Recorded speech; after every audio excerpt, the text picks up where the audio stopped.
Everyone. तो ये हमारा 5th lecture of evidence act है। आज का जो हमारा टॉपिक है, हमने जो कार्डिनल प्रिंसिपल स्टार्ट किए थे प्रीवियस लेक्चर में, और हमने फर्स्ट प्रिंसिपल स्टार्ट किया था exclusion of oral evidence by documentary evidence. तो आज हम first cardinal principal that is exclusion of oral evidence by documentary evidence को आगे कंटिन्यू करेंगे। हमने प्रीवियस लेक्चर में सेक्शन 91 देखा था, जिसमें हमने देखा था कि अगर कोई कॉन्ट्रैक्ट, ग्रांट या अदर डिस्पोजिशन है तो उसके लिए हमें वो डॉक्यूमेंट ही एज एन एविडेंस हम दे सकते हैं उसकी टर्म को प्रूव करने के लिए, और उसके लिए हम कोई भी ओरल एविडेंस नहीं दे सकते हैं।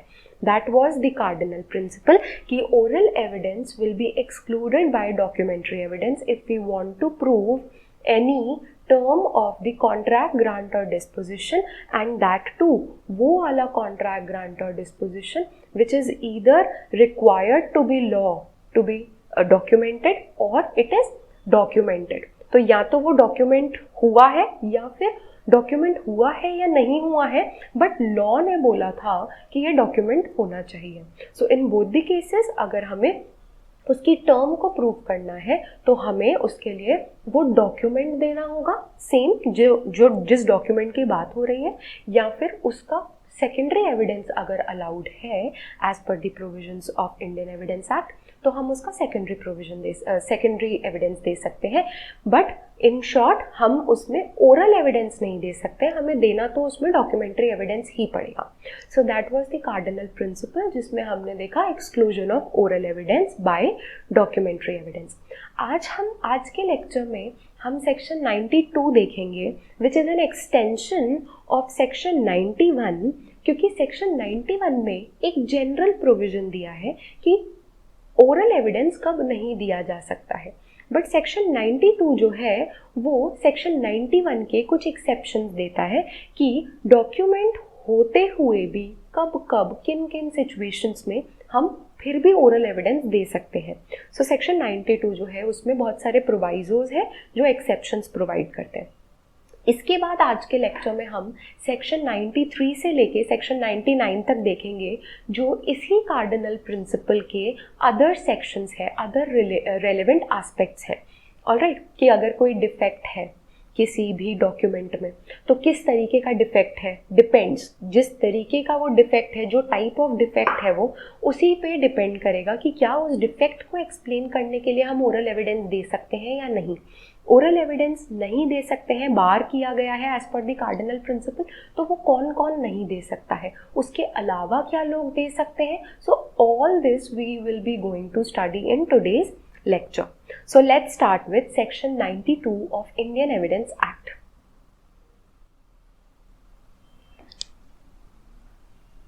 Section 92 Indian Evidence Act. Section 92 of Indian Evidence Act क्या बोलता है? Section 92 of Indian Evidence Act बोलता है अगर किसी भी कॉन्ट्रैक्ट, ग्रांट या फिर डिस्पोजिशन की टर्म्स जो है वो डॉक्यूमेंट फॉर्म में है, और अगर आपको उन टर्म्स में कोई मॉडिफिकेशन, ऑल्ट्रेशन, एडिशन, सब्ट्रैक्शन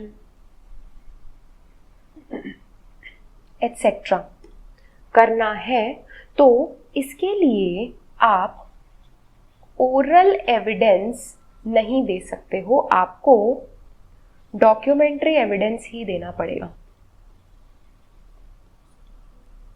ये बोलता है सेक्शन 92 जनरली, जो जनरल डिक्लेरेशन है सेक्शन 92 के मेन सेक्शन की वो ये है।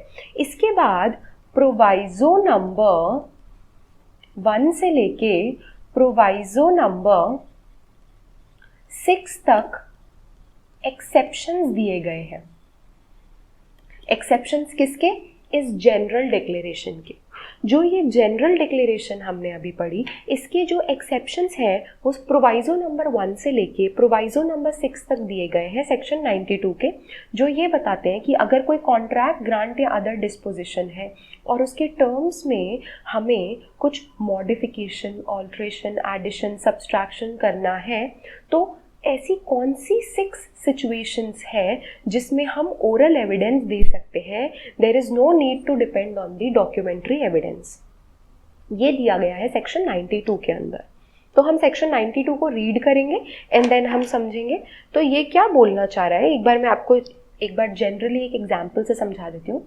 फॉर एग्जाम्पल, ए और बी के बीच में कोई कॉन्ट्रैक्ट हुआ है जिसमें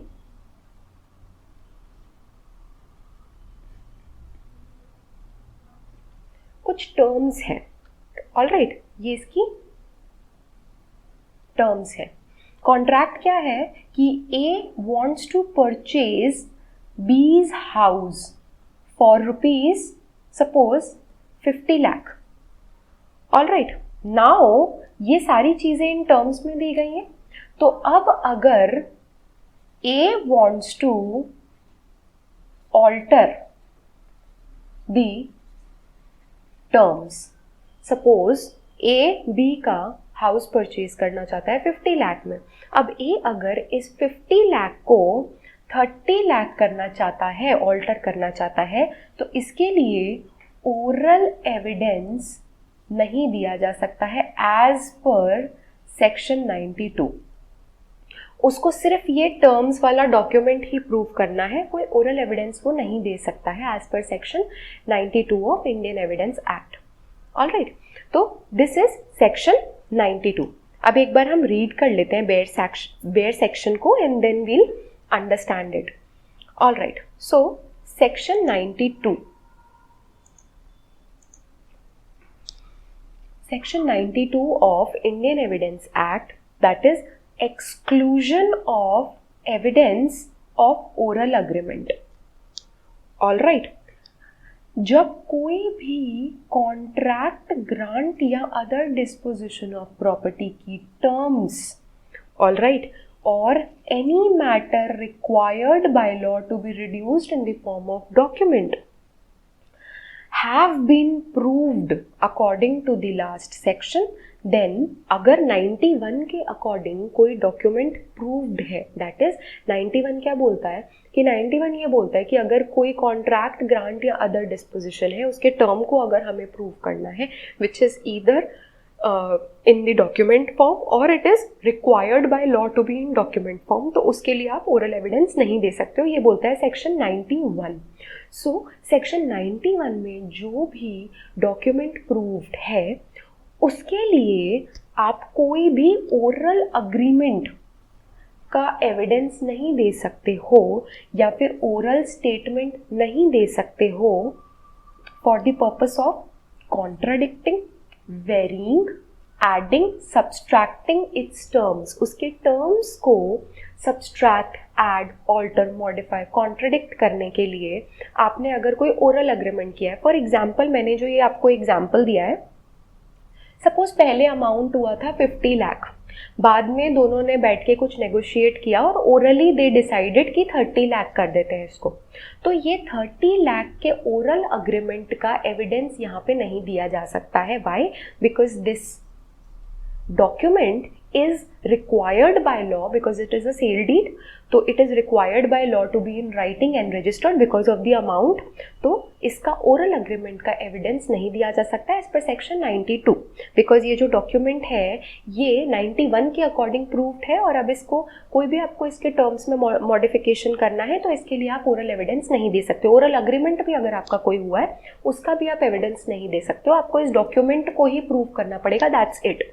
ये बोलता है general declaration of section 92. Section 92 की जो जनरल डिक्लेरेशन है उसमें यही बात बोली गई है, लेकिन इसमें 6 प्रोवाइजोज दिए गए हैं, आपको 6 एक्सेप्शन दिए गए हैं जिसमें ये बताया गया है कि कौन सी ऐसी 6 सिचुएशंस हैं जिन सिचुएशंस में आप इवन ओरल एविडेंस भी दे सकते हो. आप इवन ओरल एविडेंस भी दे सकते हो। ऐसी कौन सी 6 सिचुएशंस हैं, 6 प्रोवाइजोज हैं जिसमें चाहे वो डॉक्यूमेंट रिक्वायर्ड बाय लॉ हो टू बी इन राइटिंग और वो रिटन में है और वो कॉन्ट्रैक्ट, ग्रांट या डिस्पोजिशन है, तो अगर आपको उसके टर्म्स में ऑल्ट्रेशन करना है तो आप ओरल एविडेंस दे सकते हो या फिर अपने ओरल अग्रीमेंट को भी एविडेंस में दे सकते हो। ये प्रोवाइजोज में लिखा है कि कौन सी ऐसी सिचुएशंस हैं। हम 1 बाय 1 इसके प्रोवाइजो को रीड करेंगे एंड देन हम एग्जाम्पल्स के साथ इसको अच्छे से समझेंगे। Alright, proviso number 1, that is exception number 1। Proviso number 1 क्या कहता है? प्रोवाइजो नंबर 1 कहता है कि कोई भी ऐसा फैक्ट है जिसको आपको प्रूव करना है, किस रीजन के लिए? To invalidate the document.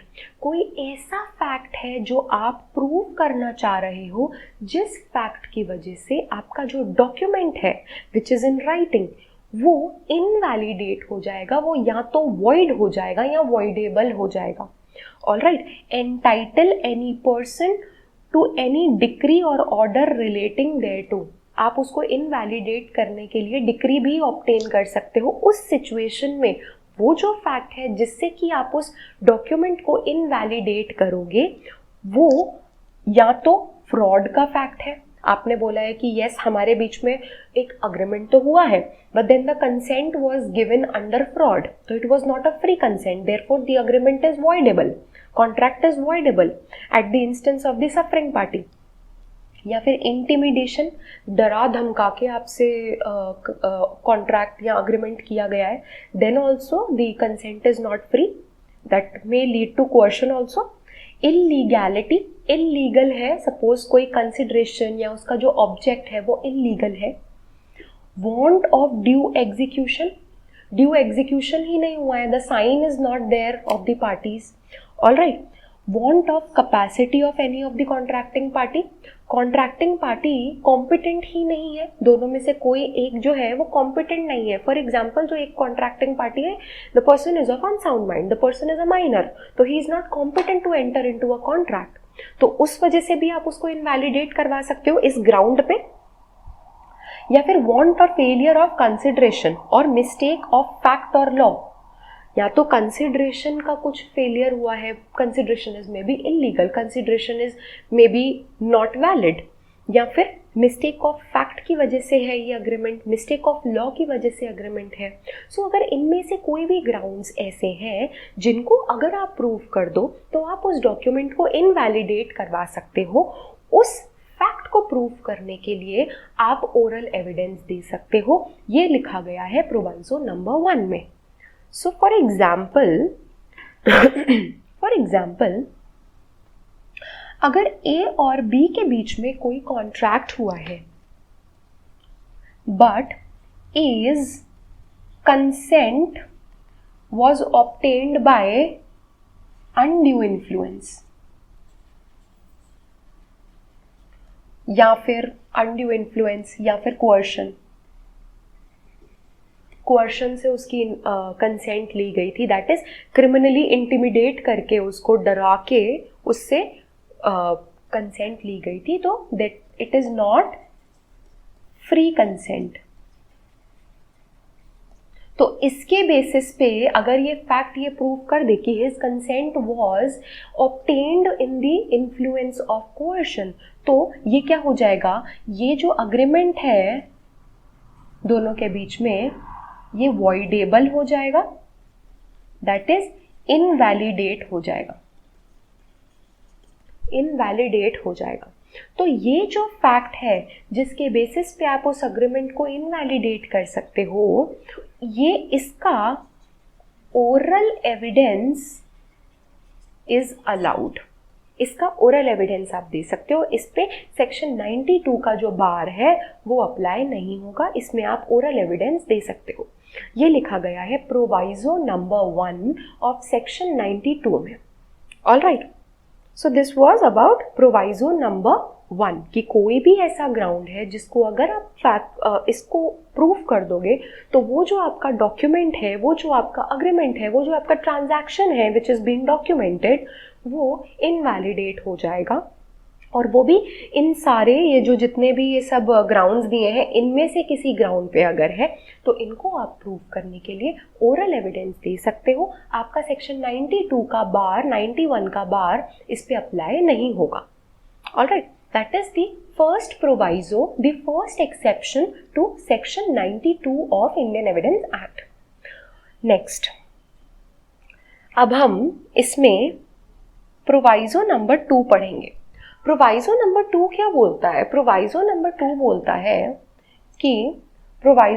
बोलता है कि अगर कोई सेपरेट ओरल अग्रीमेंट हुआ है, मतलब आपने एक रिटन डॉक्यूमेंट, रिटन अग्रीमेंट जो है दो पार्टीज ने आपस में कर लिया, उसके अलावा उससे सेपरेटली एक आपके दोनों पार्टीज के बीच में कोई ओरल अग्रीमेंट भी हुआ था।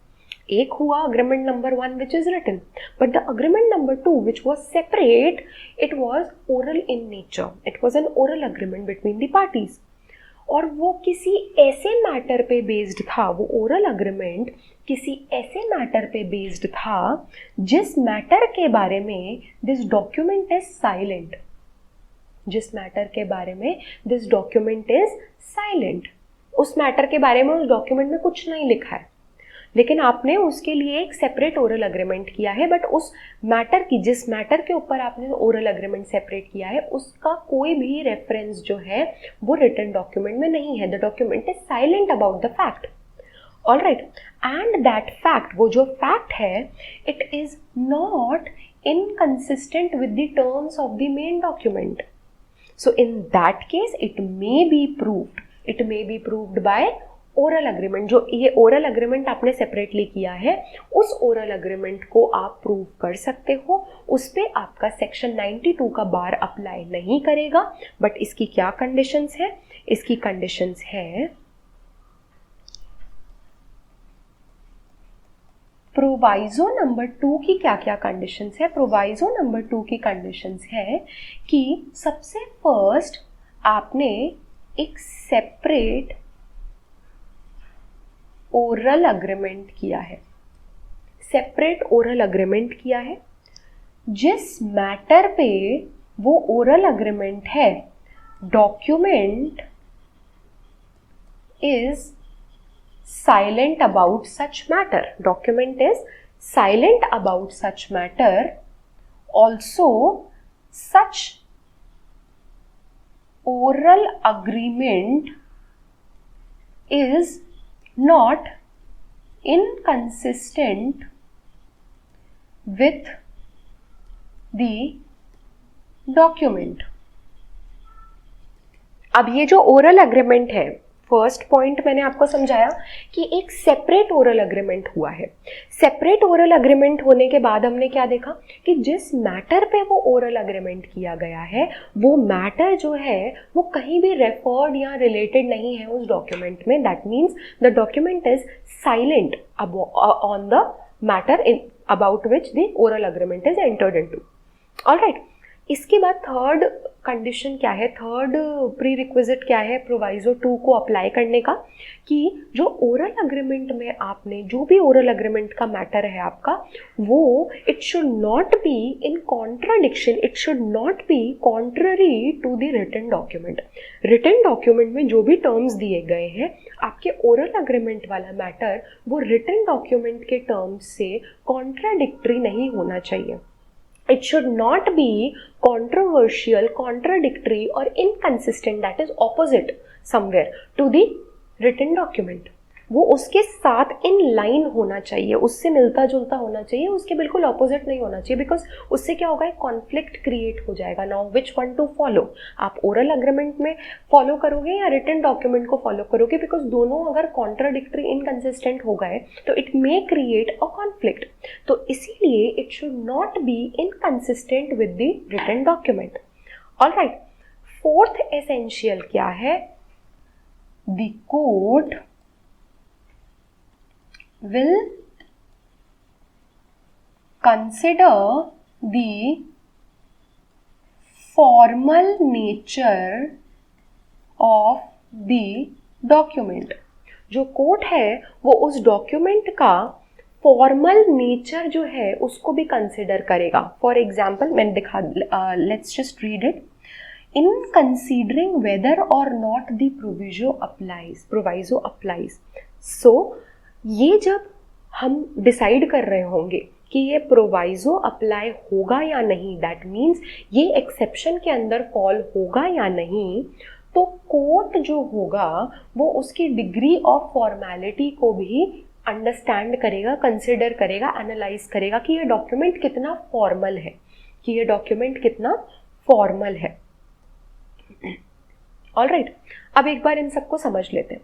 Firstly oral agreement, separate oral agreement होना चाहिए. वो ऐसा नहीं होना चाहिए कि वो उस डॉक्यूमेंट के साथ साथ ही हो, नहीं, वो डॉक्यूमेंट से अलग सेपरेट कोई ओरल अग्रीमेंट होना चाहिए. ऑलराइट. सेकेंडली, मैटर जो है ओरल अग्रीमेंट वाला, उस मैटर के बारे में द डॉक्यूमेंट इज साइलेंट. जो डॉक्यूमेंट है उस मैटर के बारे में साइलेंट होना चाहिए. The document must not have any mention about the matter of oral agreement. Alright.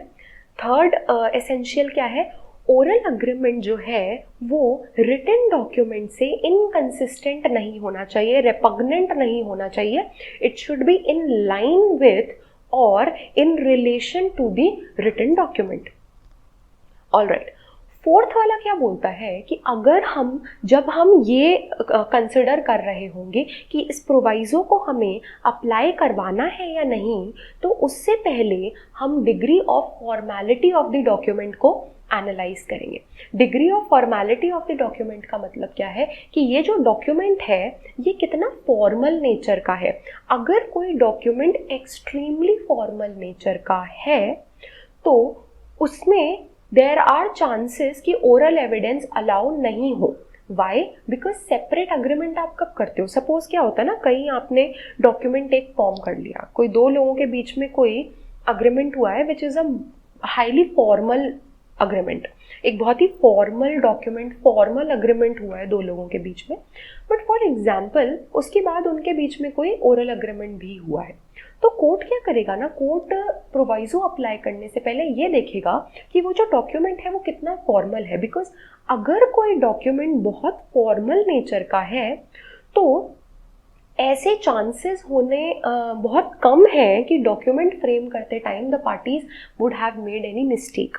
Because document बहुत ज़्यादा फॉर्मल नेचर का है, तो उसमें अगर कोई चीज़ इंक्लूड नहीं हुई है जिसके लिए सेपरेट ओरल अग्रीमेंट हुआ है, तो चांसेस आर वेरी लेस कि पार्टीज उसमें जानबूझ के कोई चीज़ इंक्लूड ना करें और उसके लिए बाद में ओरल अग्रीमेंट हो रहा है. सो अगर डॉक्यूमेंट फॉर्मल नेचर का नहीं है तो वहाँ पे देयर आर चांसेस कि क्योंकि इतना फॉर्मल नेचर का नहीं है तो ज़्यादा स्क्रूटिनी नहीं की जाती है, तो उसमें देयर आर चांसेस कि येस इट मे हैपन कि कोई पॉइंट मिस हो गया होगा, तो उसके लिए सेपरेट ओरल अग्रीमेंट कर लिया तो उसको आप प्रूव कर सकते हो.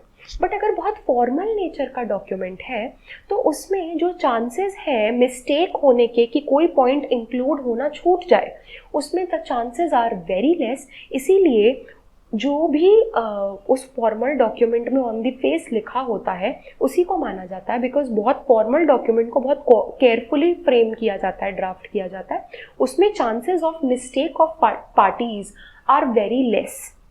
और क्योंकि मिस्टेक के चांसेस बहुत कम है तो ओरल अग्रीमेंट सेपरेटली करने का देयर इज़ नो पॉइंट. तो इसीलिए उसमें ओरल अग्रीमेंट को आप नहीं प्रूव कर सकते हो. बट हाँ, अगर आपका जो डॉक्यूमेंट है it is not formal in nature, बहुत ही इनफॉर्मल टाइप का अगर डॉक्यूमेंट है, तो उसमें हो सकता है कि पार्टीज़ ने इतना केयरफुली डॉक्यूमेंट फ्रेम नहीं किया होगा, कुछ मिस्टेक हो गई होगी कि कोई पॉइंट इंक्लूड करना रह गया है, तो उस पॉइंट के लिए आपने फिर डॉक्यूमेंट को अमेंड करने से बेटर है कि एक सेपरेट ओरल अग्रीमेंट कर लिया है, तो उसमें फिर आप प्रूव कर सकते हो. बट अदरवाइज अगर फॉर्मल नेचर का डॉक्यूमेंट है उसमें आप उसको प्रूव नहीं कर सकते हो. This is the reasoning behind this essential, this prerequisite. Alright. So इसमें अगर हम एक एग्जाम्पल देखें तो for example A entered into a contract with B. A entered into a contract with B. और वो क्या था? It was a partnership agreement. उन्होंने एक पार्टनरशिप डीड बनाई. जिसमें प्रॉपर सारी चीज़ें लिखी थी कि किसका क्या रोल होगा, किसका कितना शेयर होगा, everything, each and every minute detail was mentioned in this partnership deed. But there was also an oral agreement on a matter which was not included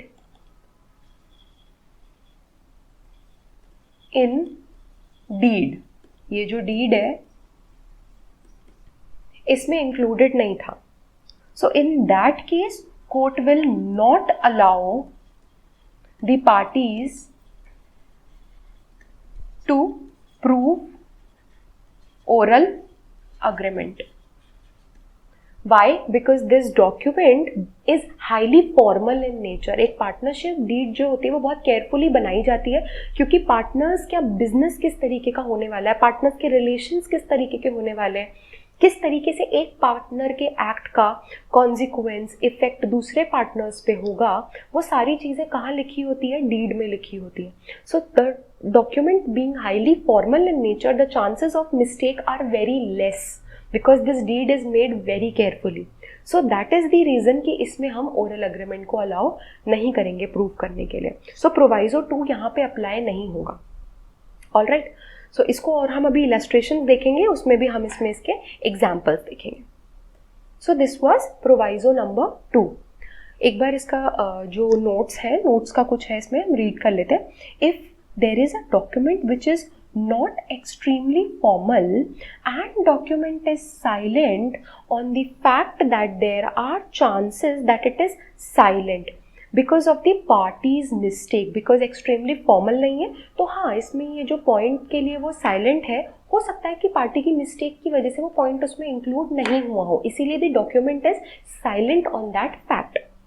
And therefore, if the parties have entered into an oral agreement regarding that particular fact, then the oral agreement will be allowed. Oral evidence will be allowed. But however, if the document was extremely formal in nature, then the chances that the parties would have left a point by mistake will not be there, and in such cases, oral evidence will not be allowed. उस case में आप oral evidence नहीं दे सकते हो.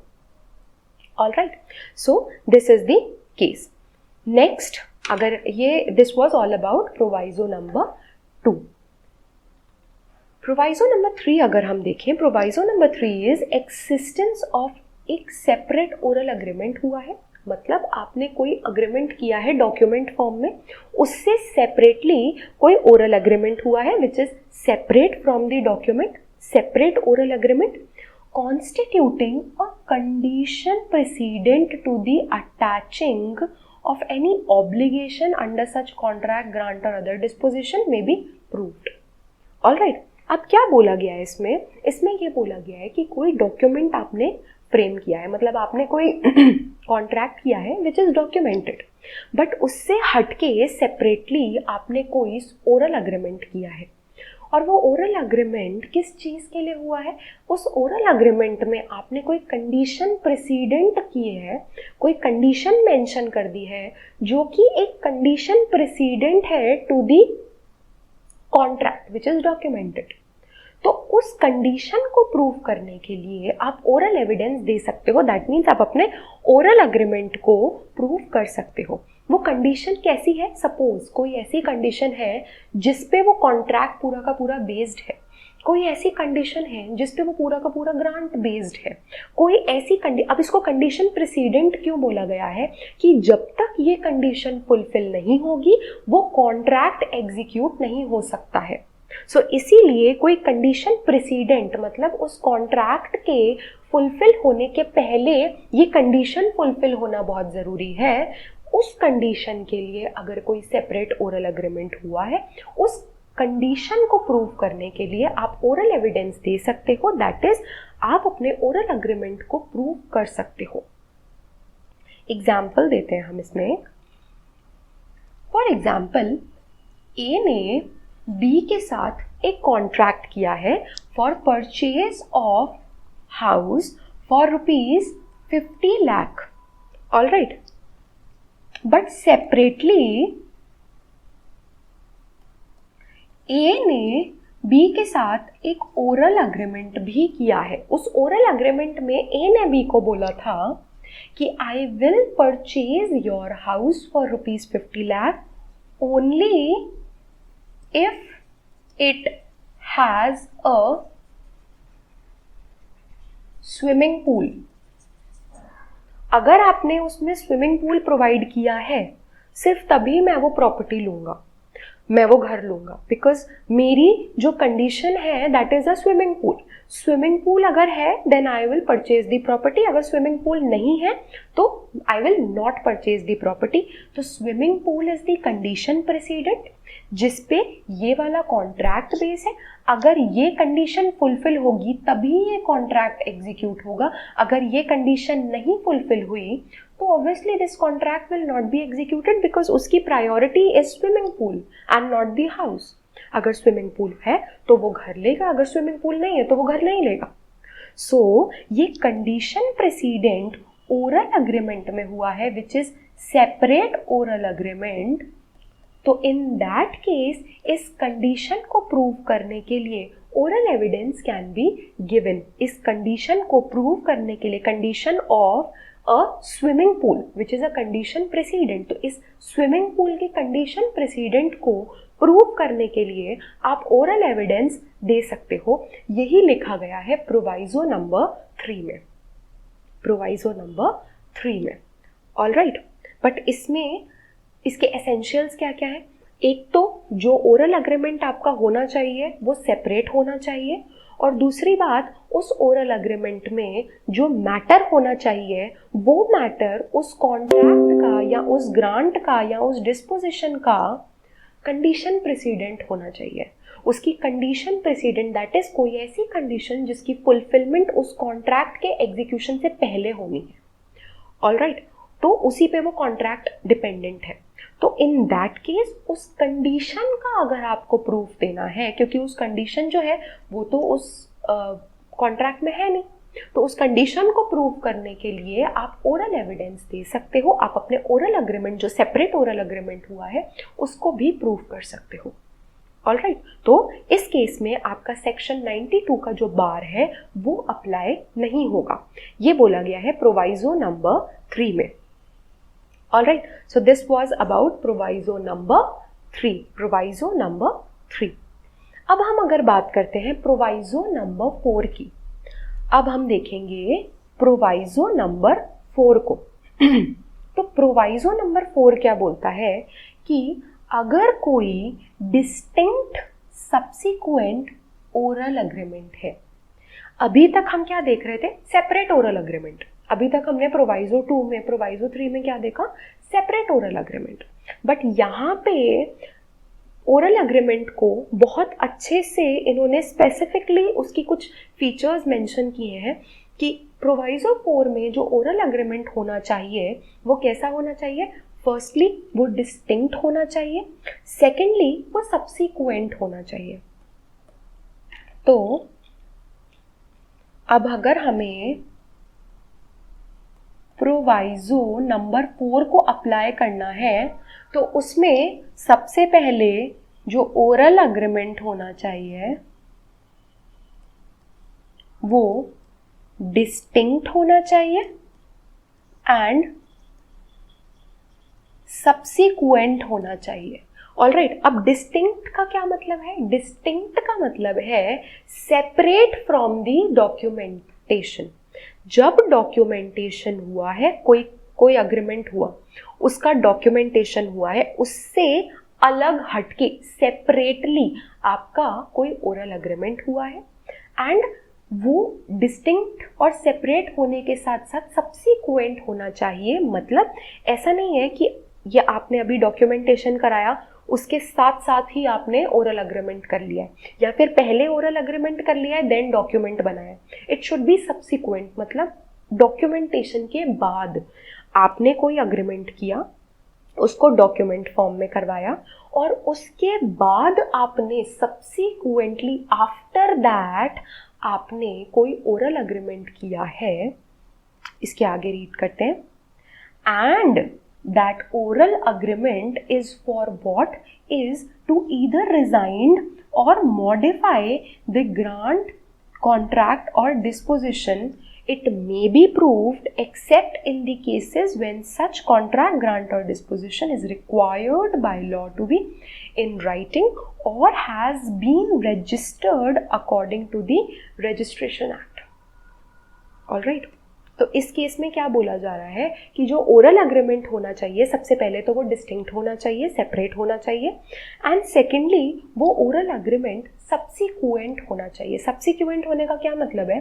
Subsequent होने का मतलब है कि उसके बाद होना चाहिए. तो फॉर एग्जाम्पल अगर इस दिन दैट इज 1 जनवरी 2021 पे आपने डॉक्यूमेंटेशन करवाया है, तो इसके सब्सिक्वेंट फॉर एग्जाम्पल 15 जनवरी 2021 पे आपका ओरल अग्रीमेंट होना चाहिए. ये इस दिन अगर आपने ओरल अग्रीमेंट किया है वो भी नहीं होगा. इससे पहले अगर आपने कोई ओरल अग्रीमेंट किया है वो भी प्रोवाइजो 4 में नहीं आएगा. बट इस दिन के बाद अगर आप ओरल अग्रीमेंट करते हो तो वो इस प्रोवाइजो में फॉल हो जाएगा. तो it should B subsequent after. All right. उसके बाद इसमें क्या बोला गया है? उसके बाद इसमें बोला गया है कि purpose of the oral agreement क्या होना चाहिए. जो पर्पस है आपके ओरल अग्रीमेंट का वो है या तो आप रिजाइंड करना चाह रहे हो. रिजाइंड का मतलब है कैंसिल. किसको? डॉक्यूमेंट को.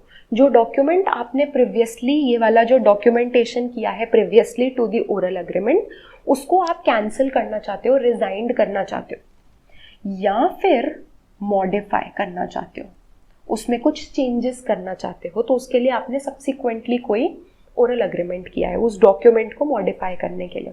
तो उसकी रिजाइन करने के केस में, कैंसिलेशन के केस में या फिर मॉडिफिकेशन के केस में आप ओरल अग्रीमेंट को प्रूव कर सकते हो, आप ओरल एविडेंस दे सकते हो.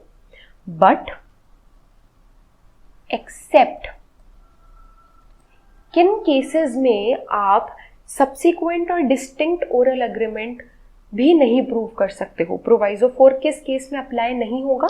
अगर वो जो कॉन्ट्रैक्ट, ग्रांट या अदर डिस्पोजिशन जो आप कर रहे थे, जिसके सब्सिक्वेंट, जिसको मॉडिफाई या कैंसिल करने के लिए आपने ओरल एविडेंस किया है, अगर वो कॉन्ट्रैक्ट या तो required by law to be documented है या फिर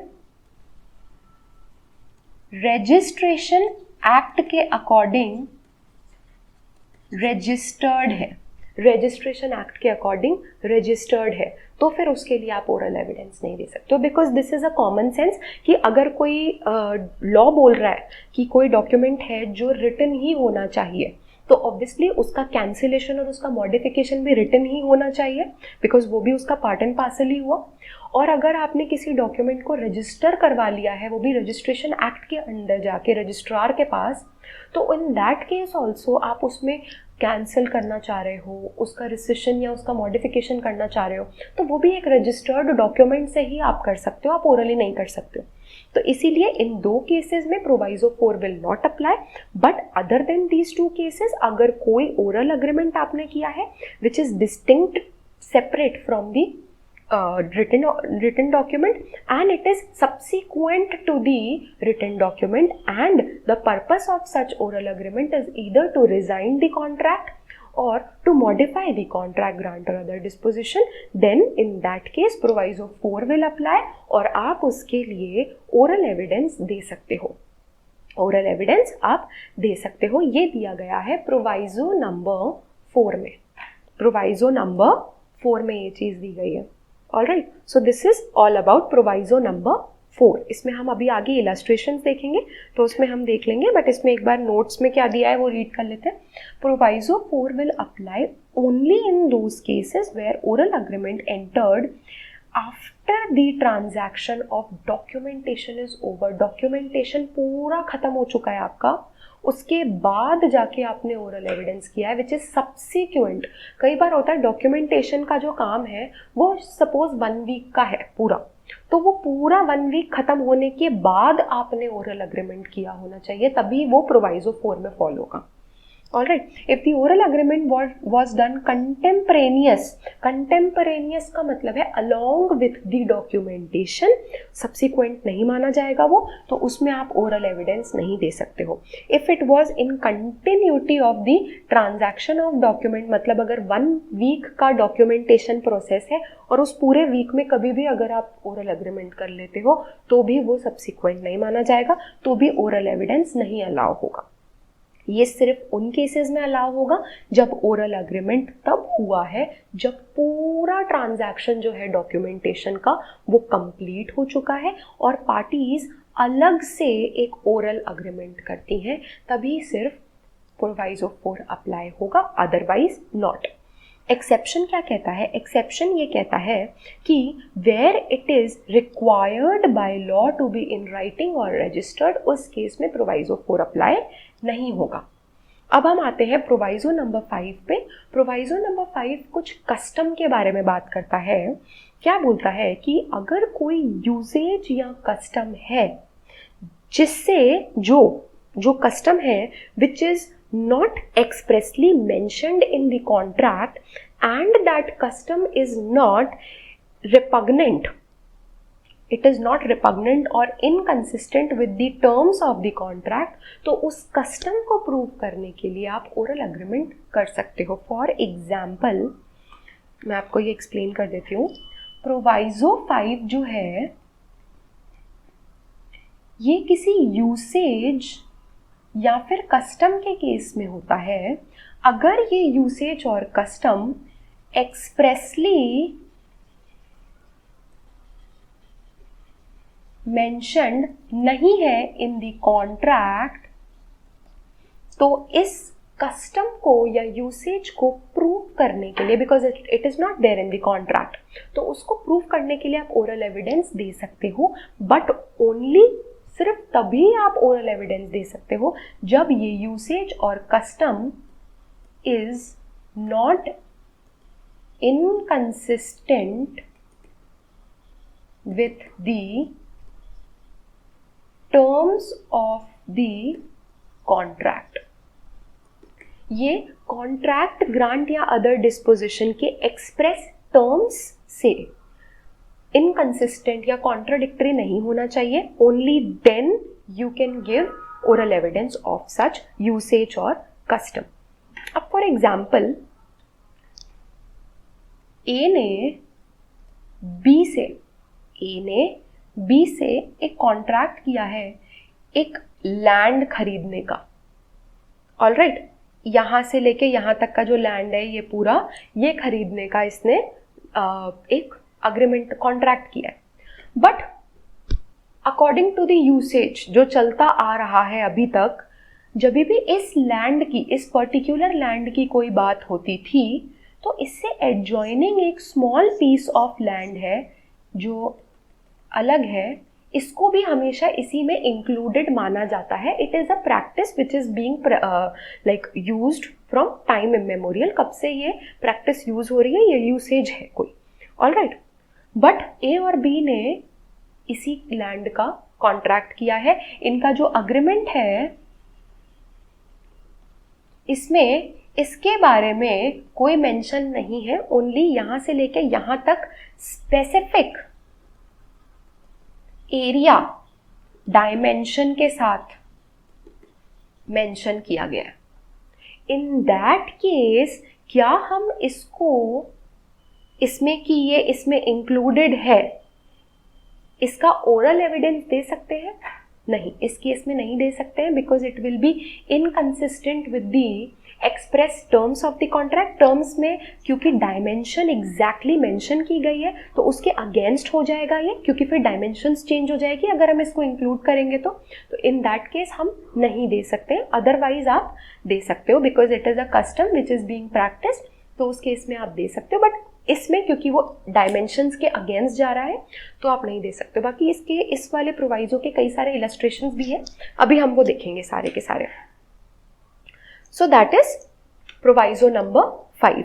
प्रोवाइजो नंबर 6 क्या बोलता है? प्रोवाइजो नंबर 6 बोलता है कि कोई भी फैक्ट है आप उसको प्रूव कर सकते हो कि किस मैनर में इस डॉक्यूमेंट की लैंग्वेज, सपोज इस डॉक्यूमेंट, जिस डॉक्यूमेंट को आप प्रूव करना चाह रहे हो, जिस डॉक्यूमेंट की बात हो रही है, उस डॉक्यूमेंट की जो लैंग्वेज है वो थोड़ी सी एम्बिगुअस है। उस डॉक्यूमेंट की जो लैंग्वेज है या तो वो एम्बिगुअस है या उसकी कुछ अनसर्टेनिटी, कंफ्यूजन है उससे रिगार्डिंग कुछ भी, तो उस लैंग्वेज को एक्सप्लेन करने के लिए आप एविडेंस दे सकते हो, ओरल एविडेंस दे सकते हो, but only to the extent of clearing the ambiguity. सिर्फ एम्बिग्विटी को क्लियर करने के एक्सटेंट तक ही आप एविडेंस, ओरल एविडेंस दे सकते हो, अदरवाइज नॉट। ऑलराइट, तो proviso 6 will apply only in those cases जहां पे किसी भी तरीके की एम्बिग्विटी है इन दी डॉक्यूमेंट। तो उस एम्बिग्विटी, उस कंफ्यूजन को क्लियर करने के लिए आप एविडेंस दे सकते हो सराउंडिंग सर्कमस्टांसेस का, that is circumstances existing before और इमीडिएटली आफ्टर द डॉक्यूमेंटेशन। कि बस आप ये एक्सप्लेन कर दोगे कि हाँ, हम इस लैंग्वेज से हमारी ये इंटेंशन है, दैट्स इट। ऑलराइट, तो इससे रिलेटेड कुछ केस लॉ है, ये एक बार देख लेते हैं इसमें क्या बोला गया है। इन the case of Godhra electricity company versus state of Gujarat, it was held that अगर कोई एम्बिग्विटी है किसी डॉक्यूमेंट में तो सब्सिक्वेंट या contemporaneous conduct of the parties can be proved. अगर किसी भी डॉक्यूमेंट में किसी भी तरीके की कोई भी एम्बिग्विटी है तो आप जिन पार्टीज ने ये डॉक्यूमेंट किया है, ये कॉन्ट्रैक्ट किया है, उनका कंडक्ट कॉन्ट्रैक्ट से पहले, कॉन्ट्रैक्ट के बाद उसको प्रूव कर सकते हो उस एम्बिग्विटी को क्लियर करने के लिए।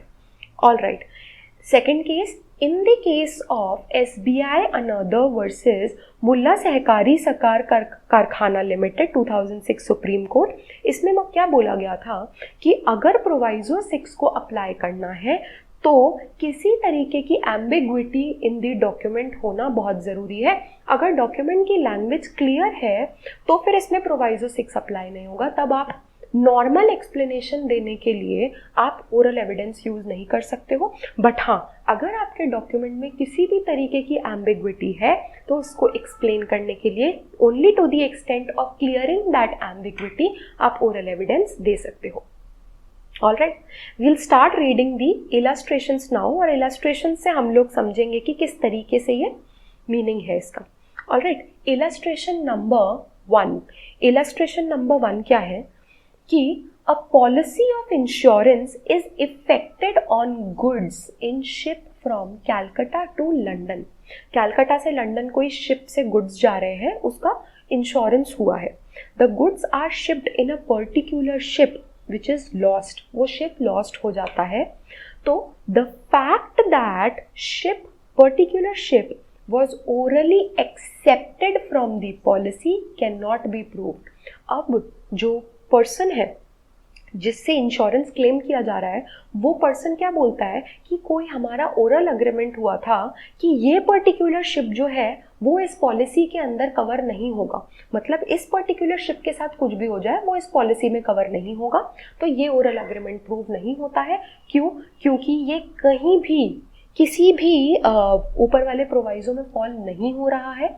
अगर हम प्रोवाइजो नंबर 2 भी इसमें अप्लाई करने की कोशिश करते हैं कि separate oral agreement about which the document is silent, तो भी the policy of insurance is a highly और एक्सट्रीमली फॉर्मल डॉक्यूमेंट। एक इंश्योरेंस पॉलिसी के अंदर सारे पॉइंट्स लिखे होते हैं कि आप किन किन पॉइंट्स पे कितना कितना इंश्योरेंस क्लेम कर सकते हो, क्या क्या क्लेम कर सकते हो, तो इसमें the chances of the parties making mistake are negligible, तो इसीलिए प्रोवाइजो 2 भी इस पे अप्लाई नहीं होगा। Alright, illustration number B, A agrees absolutely in writing to pay B ₹1,000 on the 1st of March 1873. The fact that at the same time an oral agreement was made that the money should not be paid till the 31st of March cannot be proved। इसको आप prove नहीं कर सकते हो। सी, इसमें क्या बोला जा रहा है कि ए ने 1 मार्च 1873 को बी के साथ एक अग्रीमेंट किया है कि I will pay you 1000 rupees, I will pay you 1000 rupees, किस दिन पे करूंगा मैं? 1 मार्च 1873 को। ऑल राइट, अब जो है ए ये प्रूव करना चाह रहा है कि उसी टाइम, जिस टाइम हमारा ये अग्रीमेंट हुआ था, उस टाइम हमारा एक ओरल अग्रीमेंट भी हुआ था जिसमें हमने ये बोला था कि आप मनी जो है वो 31 मार्च तक नहीं पे कर सकते हो, आप 31 मार्च तक नहीं पे कर सकते हो। तो क्या ये ओरल अग्रीमेंट का एविडेंस दिया जा सकता है? No.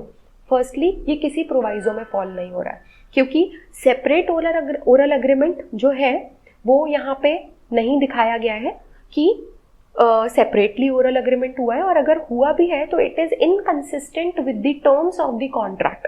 It is separate oral agreement, चलो अगर इसमें मान भी लें about which the document is silent, but then it is inconsistent, क्योंकि डॉक्यूमेंट में साफ साफ लिखा है कि आप 1 मार्च 1873 को पे करोगे, बट आप ओरल अग्रीमेंट से में बोल रहे हो कि आप 31 तक नहीं पे करोगे। So both these things are inconsistent, contradictory to each other, इसीलिए no proviso applies here. All right, an estate called Rampur Tea Estate is sold by a deed which contains the map of the property sold. A और B के बीच में Rampur tea estate खरीदने की एक deed हुई है, बेचने की, जिसमें उस प्रॉपर्टी का मैप भी है।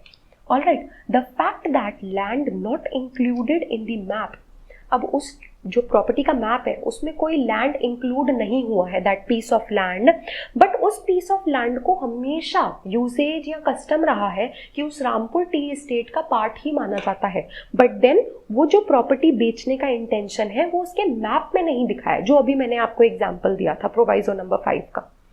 तो it was meant to pass can not be proved. Why? Because it was inconsistent, क्योंकि स्पेसिफिक मैप प्रोवाइड किया गया है। मैंने आपको बताया उस वाले में भी उन्होंने डायमेंशंस लिखी थी, उस डायमेंशन के अगेंस्ट जा रहा है अगर आपका कस्टम या यूसेज, तो आप कस्टम और यूसेज को प्रूफ नहीं कर सकते हो। सेम चीज, जो मैप है it is the part of the document और the contract, and it is the usage or custom is inconsistent with the map, क्योंकि मैप में वो एरिया इंक्लूडेड नहीं है।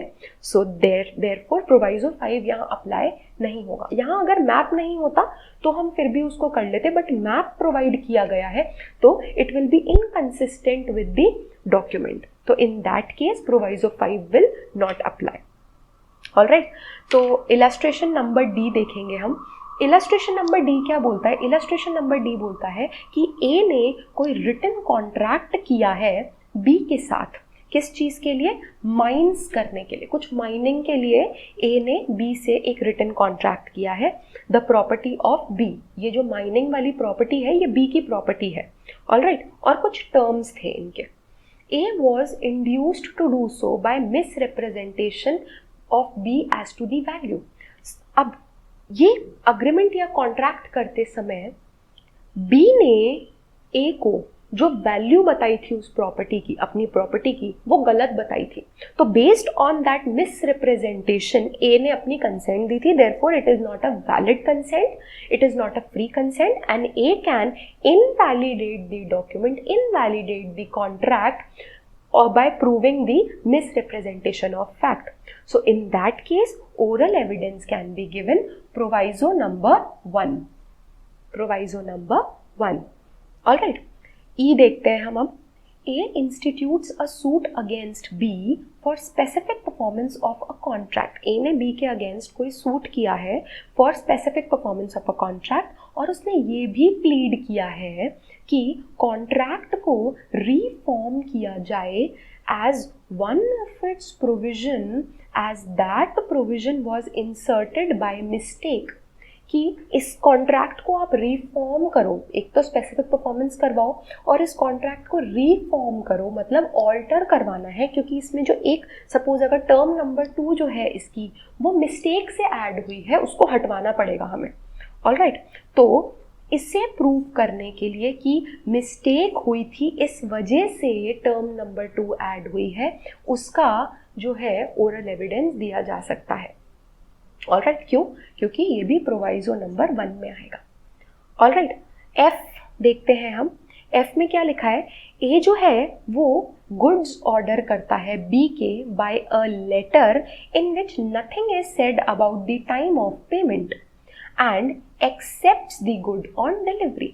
ए जो है वो क्या करता है, बी के कुछ लेटर लिख के गुड्स ऑर्डर करता है जिसमें टाइम ऑफ पेमेंट के बारे में कुछ नहीं लिखा है। बी ने उसको गुड्स भेजे, ए ने उसको एक्सेप्ट कर लिया। अब नाउ बी जो है वो ए को प्राइस के लिए स्यू करता है। बी बोलता है ए को कि आप प्राइस नहीं पे कर रहे हो। ऑलराइट, तो A may show that the goods were supplied on credit for a term still unexpired. अगर कोई ऐसा सेपरेट ओरल अग्रीमेंट हुआ है इनका कि जो गुड्स हैं वो हम क्रेडिट पे दे रहे हैं और किस टर्म के लिए दे रहे हैं, उस टर्म के लिए दे रहे हैं जो टर्म अभी तक एक्सपायर नहीं हुआ है। क्यों? क्योंकि the document was silent about the time of payment. तो उस टाइम ऑफ पेमेंट से रिगार्डिंग अगर कोई भी सेपरेट ओरल अग्रीमेंट हुआ है एज पर प्रोवाइजो नंबर 2, इसमें ओरल अग्रीमेंट का जो है प्रूफ दिया जा सकता है। Alright, now G, A sells B a horse. A ने बी को अपना हॉर्स बेचा है और वर्बली वारंट्स हिम साउंड, और वर्बली उसने उससे ये बोल दिया है कि the horse is of sound mind.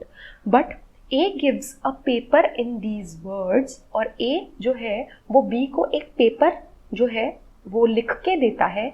Brought of ए, मतलब ए से लिया है एक हॉर्स ऑफ ₹500।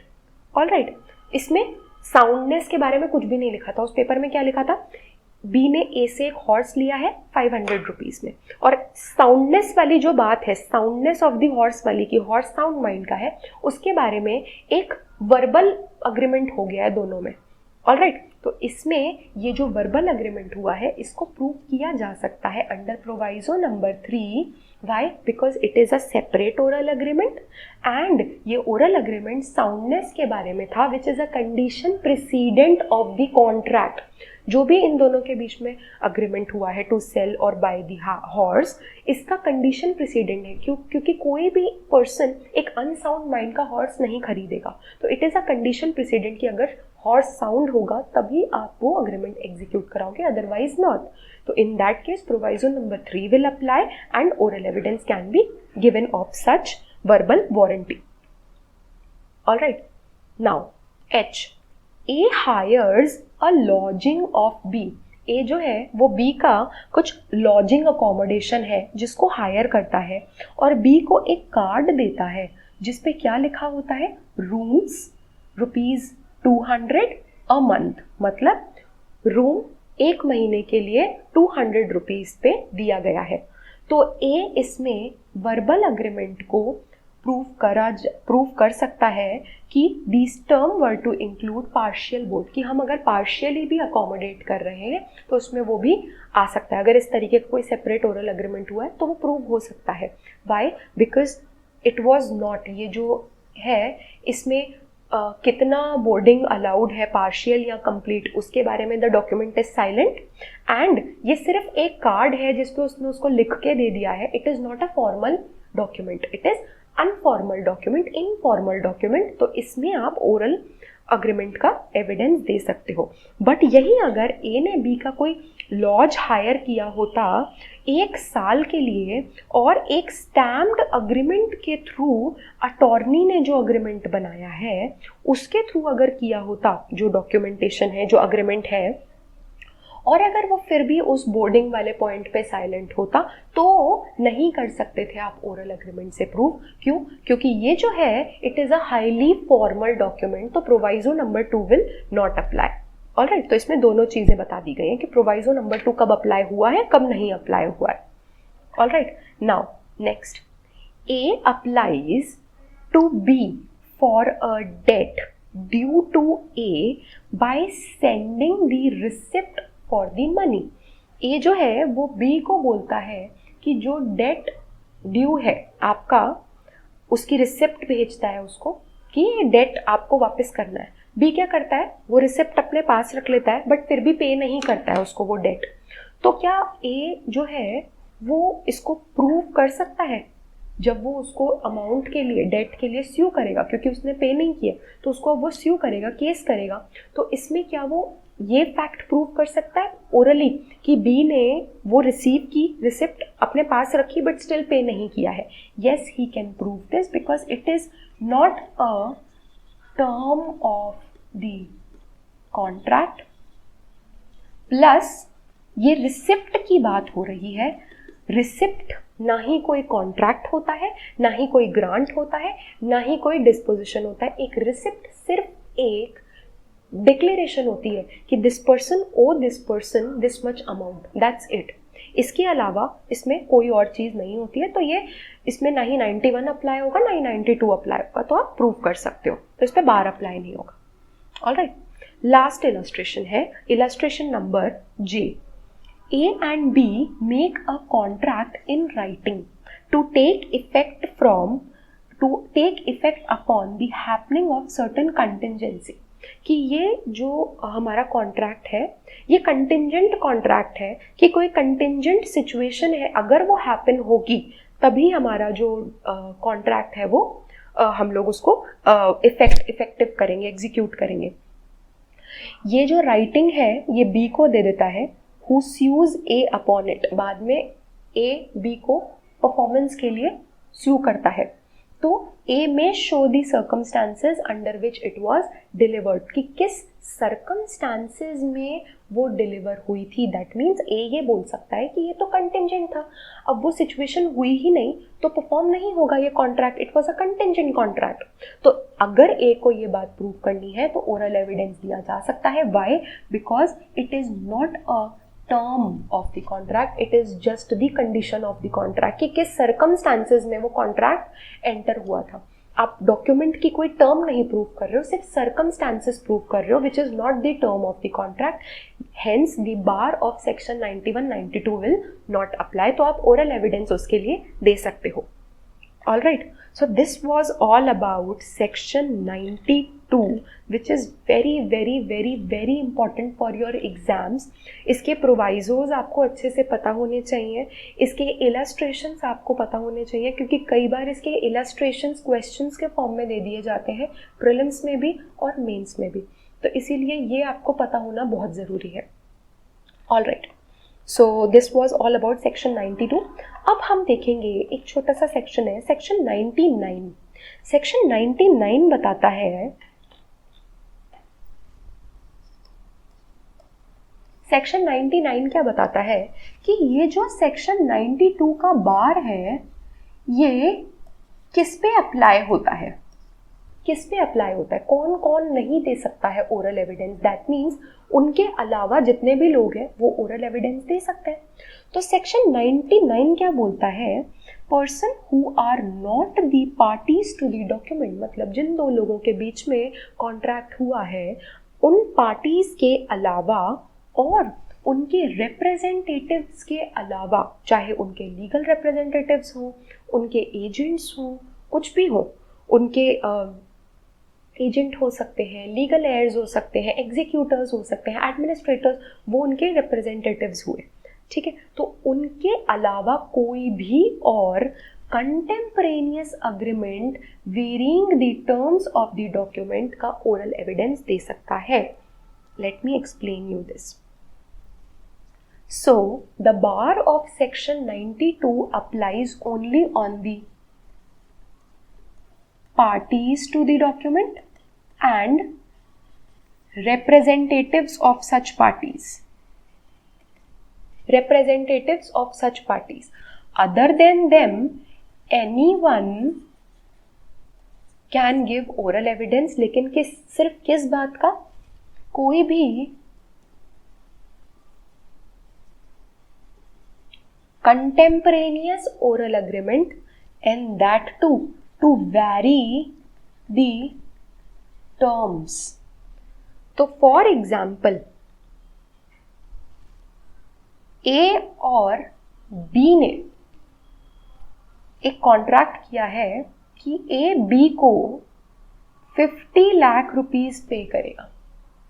ऑलराइट, इसी के कंटेम्परेनियस मतलब along with,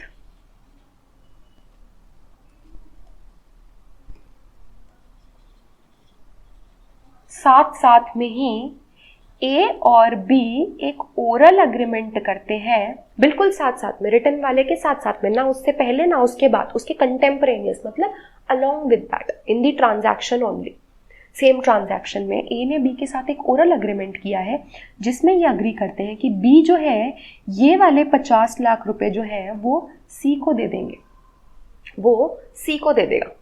so in case अगर बी जो है वो सी को पे नहीं करता है तो सी sues B। जब सी बी को सू कर देता है कि the B has not paid me 50 lakh rupees which was orally agreed between A and B, कि बी जो है वो सी को पैसे दे देगा, ठीक है। तो बी क्या बोलता है इस केस में, सी यू कैन नॉट प्रूव, सी आप तो प्रूव ही नहीं कर सकते हो इसको, ओरल अग्रीमेंट को, क्यों, क्योंकि आप तो पार्टी नहीं हो, और ये तो सिर्फ पार्टीज पे अप्लाई होता है। तो in that case section 99 will apply कि सी पार्टी नहीं है, सी रिप्रेजेंटेटिव भी नहीं है, but still C can prove this oral agreement. Why? Because this oral agreement was entered into contemporaneously, मतलब along with the documentation, and this oral agreement was about to vary the terms। Terms क्या थी कि A B को पे करेगा, but terms को हमने vary करने के लिए उसी के साथ साथ एक ओरल अग्रीमेंट किया है। उस ओरल अग्रीमेंट का कोई थर्ड पर्सन जो पार्टी नहीं है, जो रिप्रेजेंटेटिव भी नहीं है, वो अग्रीमेंट वो एविडेंस दे सकता है एज पर सेक्शन 99, एज पर section 99 of Indian evidence act. Alright, so ये बोलता है आपका section 99 contemporaneous means along with the documentation a third person can give oral evidence if his interest are affected।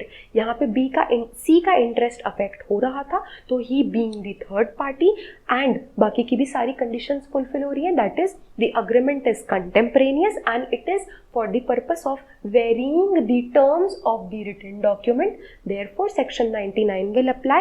C is allowed to give evidence of the oral agreement between A and B being a stranger। Alright, so this was all about section 91, 92 and 99। एक section है section 144 of Indian evidence act. वो क्या बोलता है कि अगर किसी भी विटनेस से आप कोई भी क्वेश्चन पूछते हो, ऑलराइट, कोई भी अगर विटनेस है, सेक्शन 144 क्या बोलता है कि अगर कोई विटनेस किसी भी कॉन्ट्रैक्ट, ग्रांट या अदर डिस्पोजिशन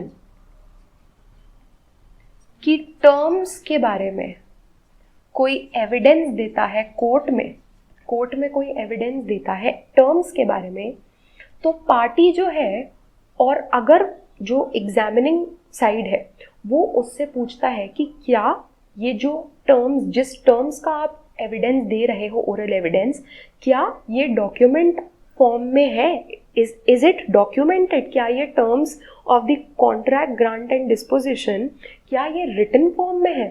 अगर वो बोलता है yes they have been documented, तो उसको बोला जा सकता है कि आपका स्टेटमेंट तभी एडमिसिबल होगा जब आप हमें वो डॉक्यूमेंट शो करोगे, otherwise not.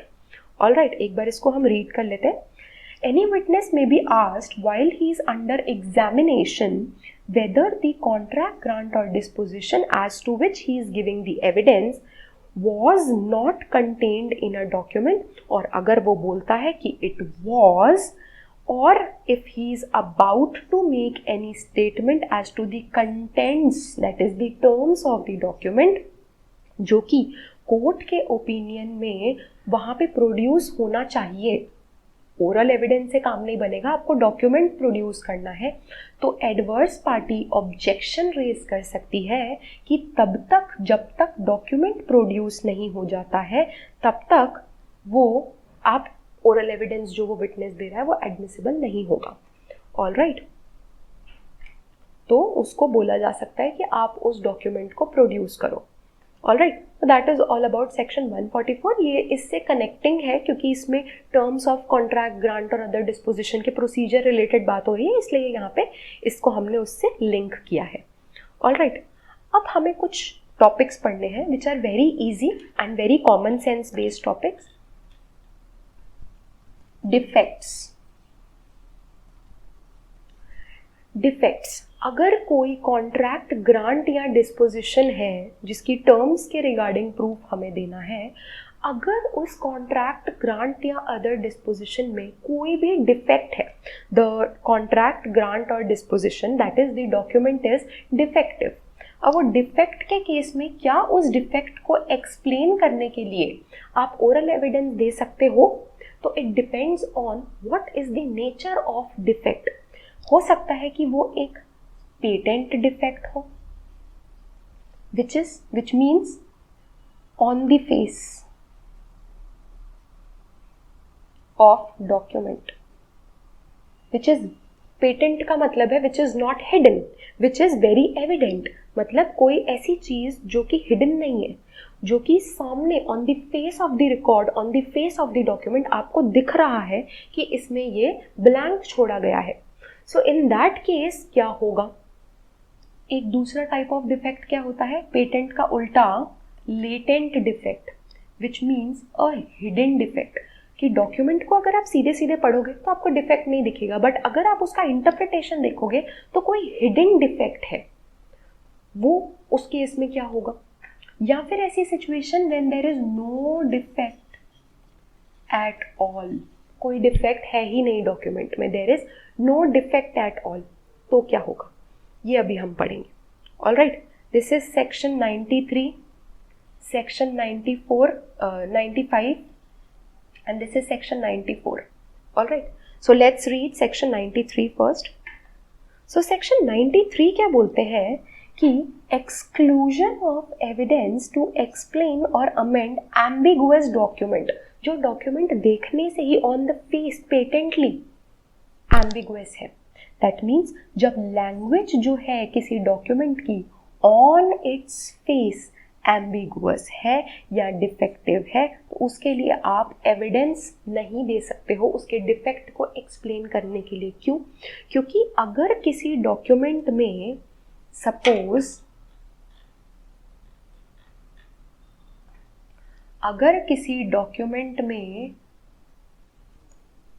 Point number 1 properly लिखा है, पॉइंट नंबर 2 प्रॉपरली लिखा है, पॉइंट नंबर 3 में 2 लाइन लिखने के बाद कोई गैप है एंड देन दूसरी लाइन लिखी है, this yellow portion is a blank which is there on the face of document. सामने सामने दिख रहा है कि ब्लैंक छोड़ा गया है वहां पे, अदरवाइज पूरा डॉक्यूमेंट जो है वो पूरा का पूरा एकदम एग्जैक्ट है, एक जगह पे कोई ब्लैंक छोड़ा गया है. तो क्योंकि वो एक एविडेंट डिफेक्ट है तो देयर आर चांसेस कि इंटेंशनली वो ब्लैंक छोड़ा गया हो और वो कोई डिफेक्ट ना हो. तो in that case also evidence नहीं दे सकते हो आप उस डिफेक्ट को एक्सप्लेन करने के लिए. क्यों? क्योंकि वो सामने सामने है, पार्टीज ने जिन्होंने ये डॉक्यूमेंट बनाया है उनके सामने वो ब्लैंक आया होगा, तो मे बी उन्होंने वो जानबूझ के किया है, तो इसीलिए उसमें कोई एविडेंस नहीं दे सकते हो. बट यहीं पे कोई ऐसा डॉक्यूमेंट है जिसमें सारी चीज़ें एकदम क्लियरली लिखी है, बट अगर आप इस डॉक्यूमेंट को इंटरप्रेट करते हो तो कोई लेटेंट डिफेक्ट है, हिडन, कि on the face of the record ऐसे देखने से नहीं पता लग रहा, जिसमें इसमें सामने सामने ब्लैंक दिख रहा है, इस डॉक्यूमेंट में सामने सामने आपको कुछ देखने से नहीं पता लगेगा.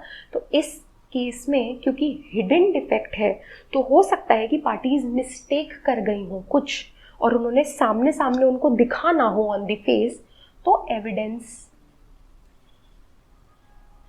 Can be given, evidence can be given. और अगर कोई ऐसा डॉक्यूमेंट है विच इज क्लियर इनफ, उसमें कोई डिफेक्ट ही नहीं है, तो उसमें भी ऑब्वियसली जब कोई एम्बिग्विटी या डिफेक्ट ही नहीं है तो no evidence can be given. All right, let's read the sections. In such case of patent defect, since the defect is manifest, it is evident, it is on the face of the document, the parties are expected to be knowing the defect and hence knowingly they have entered into a defective transaction. Therefore, you are not allowed to give evidence. All right. If the document is void due to defect, then voidness cannot be done away with. All right. Illustration देख लेते हैं इसका. A ने written format में cell करने के लिए अपना हॉर्स B को 1,000 रुपए और 1,500 रुपीज. उसने जो written document है उसमें ये चीज लिखी है, I propose to sell my horse to B for rupees 1,000 और फॉर रुपीज 1,500. ये एक्सप्रेसली सेम लाइन लिखी है. दैट मीन्स ये एक पेटेंट डिफेक्ट है कि दोनों में से कौन से, या 1,000 के लिए बेचना चाह रहा है या 1,500 के लिए बेचना चाह रहा है, और ये चीज सामने सामने डॉक्यूमेंट में दिख रही है. This is a patent defect. Therefore evidence can not be show to which price the horse can be given. All right. किसी में कोई ब्लैंक है तो उसके लिए भी एविडेंस नहीं दे सकते, मैंने अभी आपको समझाया. All right. 94 देखेंगे हम फिर. सेक्शन 94 क्या बोलता है? Exclusion of evidence against application to the existing facts. जब लैंग्वेज जो है आपके डॉक्यूमेंट की वो अपने आप में प्लेन है, सिंपल है, एक्यूरेट है, तो आप कोई एविडेंस नहीं दे सकते हो कि इससे हम ये इंटेंड नहीं कर रहे थे. नहीं, इस लैंग्वेज से हमारा इंटेंशन कुछ और है. लैंग्वेज अगर in itself it is self explanatory, it is very clear, it is very accurate, तो उसका इंटेंशन चेंज करने के लिए आप एविडेंस नहीं दे सकते हो. फॉर एग्जाम्पल, ए ने बी से अग्री किया है किसी डीड के फॉर्म में, माई एस्टेट एट रामपुर कंटेनिंग 100 बीघास. तो ए का कोई एस्टेट है रामपुर में जो 100 बीघा का ही है. तो आप ये एविडेंस नहीं दे सकते हो कि नहीं ए ने जो किसी दूसरे एस्टेट के लिए ये कॉन्ट्रैक्ट किया था. तो evidence may not be given of the fact that the estate meant to be sold was one situated in a different place और इन डिफरेंट साइज. जब वहाँ पे क्लियरली लिखा है कि रामपुर और 100 बीघास, और एक्चुअली में ए का रामपुर में ही और 100 बीघास का ही कोई लैंड है, तो ऑब्वियसली वो उसी को ही मीन कर रहा है. आप ये नहीं बोल सकते नहीं वो तो किसी और के लिए था. It is clear enough. All right. Section 95, when the language used in a document is plain in itself but it is unmeaning in reference to the existing fact. मतलब interpretation में उसका meaning clear नहीं है. Language plain है on the face, but अगर हम उसको interpret करें, उसका meaning देखें, तो it is ambiguous. तो in that case आप evidence दे सकते हो to show कि आप किस तरीके से उसको इंटरप्रेट करवाना चाह रहे हो. ए ने डीड से बी को सेल किया है my house in Calcutta, but A का कैलकाटा में तो कोई घर है ही नहीं, ए का हावड़ा में घर है. सो इन दैट केस जिसका जो पोजेशन है वो बी के पास है. All right. तो इन दैट केस एविडेंस दिया जा सकता है, बिकॉज अगर आप लैंग्वेज देखोगे माई house in Calcutta, but actually में ना ही ए का कोई घर है कैलकाटा में, और जो घर हावड़ा में है बी उसके पोजेशन में है डीड के बाद से. सो फैक्ट्स और लैंग्वेज दोनों अलग अलग है. तो इस केस में आप एविडेंस दे सकते हो कि नहीं इंटेंशन वॉज अबाउट हावड़ा वाला घर and not Calcutta, because Calcutta में तो कोई घर ही नहीं है. All right. Because this is a latent effect. Language तो प्लेन है but meaning is different, intention is different. all right. अब कुछ ऐसे सेक्शन है 96, 97, 98 जो जनरल सेक्शंस है कि किन किन टाइप के और डिफेक्ट्स आते हैं, तो उस केस में हम क्या करेंगे. अगर कोई जो फैक्ट्स है, 96 क्या बोलता है कि जो फैक्ट्स है वो इस तरीके की लैंग्वेज यूज हुई है कि हम कंफ्यूज हो रहे हैं उसमें कि ये बहुत सारे पर्सन्स में से किन पर्सन पे अप्लाई हो रही है, कि which can apply to one only of several persons. तो वो इतने सारे सेवरल पर्सन्स या थिंग्स में से किस पे, कौन से एक पर्सन या एक थिंग पे अप्लाई हो रहा है, उसको शो करने के लिए आप एविडेंस दे सकते हो. For example, A agrees to sell B for rupees 1,000 my white horse. उसने बोला कि अपना वाइट वाला हॉर्स मैं आपको 1,000 में सेल करूंगा, बट ए के पास एक्चुअली में 2 वाइट हॉर्सेस हैं. तो दोनों में से कौन सा वाइट हॉर्स वो बी को सेल करना चाह रहा है 1,000 रुपीज में, ये प्रूव करने के लिए एविडेंस दिया जा सकता है. All right. सेक्शन नंबर 97 क्या बोलता है कि आप ये एविडेंस दे सकते हो कि 2 सेट्स ऑफ फैक्ट्स में से आप अपना जो लैंग्वेज है वो कौन से सेट ऑफ फैक्ट पे अप्लाई करना चाहते हो, उसके लिए आप एविडेंस दे सकते हो. ऑलराइट, इसका भी इलस्ट्रेशन देख लेते हैं. A agrees to sell B my land at X in the possession of Y. X place पे जो कि Y के पोजेशन में है, A का घर, A का एक घर है जो X प्लेस पे है और वो Y की पोजेशन में है. A उसको सेल करने के लिए अग्री करता है. ऑलराइट, A का घर जो है X प्लेस पे तो है बट वो Y के ऑक्यूपेशन में एक्चुअली है नहीं. एंड उसका जो लैंड जो Y के ऑक्यूपेशन में एक्चुअली है वो X प्लेस पे नहीं है. मतलब वो फैक्ट्स आपस में मैच नहीं कर रहे, मिसमैचिंग है. तो किन फैक्ट्स पे एक्चुअली वो अप्लाई करना चाह रहा था वो अग्रीमेंट, तो उसके लिए एविडेंस दिया जा सकता है. ऑलराइट, फिर आता है सेक्शन 98. सेक्शन 98 क्या बोलता है कि आपके डॉक्यूमेंट में अगर कुछ ऐसे वर्ड्स हैं जिनका मीनिंग इलेजिबल है, मतलब क्लियर नहीं है, या फिर वो कुछ इंटेलिजिबल कैरेक्टर के वर्ड्स नहीं है, या फिर फॉरेन टाइप की लैंग्वेज है, या ऐसी लैंग्वेज जो ऑब्सोलीट हो चुकी है, जो अब यूज़ नहीं होती, आउट ऑफ यूज़ हो चुकी है, कुछ टेक्निकल वर्ड्स हैं, कुछ लोकल या प्रोविंशियल एक्सप्रेशंस हैं जो कुछ स्पेसिफिक लोकल एरिया से रिलेटेड है, उन सबको किस तरीके से आप मीनिंग करना चाह रहे हो उसका एविडेंस दिया जा सकता है. जैसे कि एक स्कल्प्टर है, उसने लिखा है कि I agree to sell be all my mods. तो यहाँ पे मॉड्स का मतलब क्या है? ये मॉड्स कुछ अब्रिविएशन फॉर्म है, शॉर्ट फॉर्म है. ही मेंट मॉडल्स, क्योंकि वो एक स्कल्प्टर है तो उसके मॉडल्स वो बी को बेचना चाह रहा है. तो क्योंकि ये मॉड्स से इसका मतलब मॉडल्स से था, उसका एविडेंस दिया जा सकता है because this is an abbreviation which is not clear. तो इसका एविडेंस दिया जा सकता है. Alright, so this was section 98. Section 98.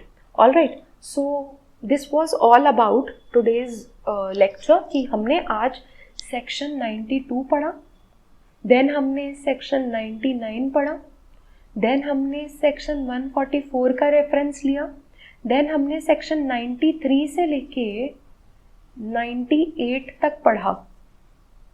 यहाँ पे हमारा cardinal principle number 1 that is exclusion of oral evidence by documentary evidence खत्म होता है. अब हम स्टार्ट करेंगे exclusion of hearsay evidence bye direct evidence.